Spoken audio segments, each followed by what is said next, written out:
Since as far back as November 2005, when the Argonaut reported that Wal-Mart officials had applied to put a supercenter in Moscow, there has been debate about the prospect of having corporation giants, such as Wal-Mart in Moscow.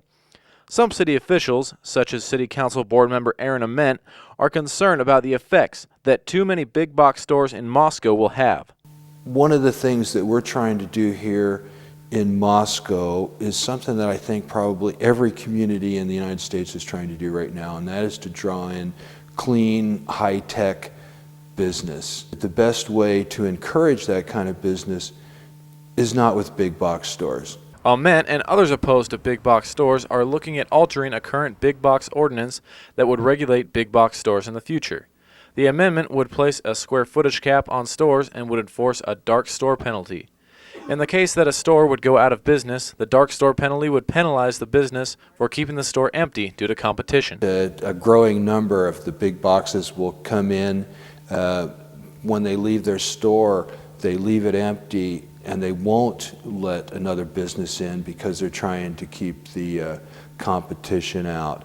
I've heard that some of the boxes are built in such a way that they're only designed to be viable for 10 or 20 years or something like that. And that, again, that's not what we want. Some people in the city of Moscow are greatly opposed to the idea of the altered ordinance, such as Chamber of Commerce President Mike Nelson. The hard cap and the dark store portions of both of these ordinances are business unfriendly. If you were a business looking to come into Moscow, and we'd love to have you here, we'll welcome you with open arms, but you can't go any bigger than this, and if you do happen to go broke, we're going to charge you for the privilege of having a dark store. Those are not the feelings we want to convey as a chamber. Ben McLuhan, Moscow's CDC chair, saw a problem with the fact that there is already an ordinance in place, and the original ordinance hasn't even been tried out yet. There's a CUP process that these bigger stores would have to abide by and go through all the steps that are going to be necessary to fit Moscow. So there is already a process in place. So we're making changes to something that's untested. Though McLuhan and Nelson want to see Moscow maintain a more open-door approach to bigger business, the side Ament takes looks at the issue completely different, tending to be more concerned that Moscow maintains its unique value and that homegrown businesses can stay alive.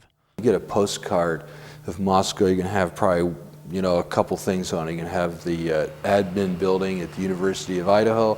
You're going to have downtown.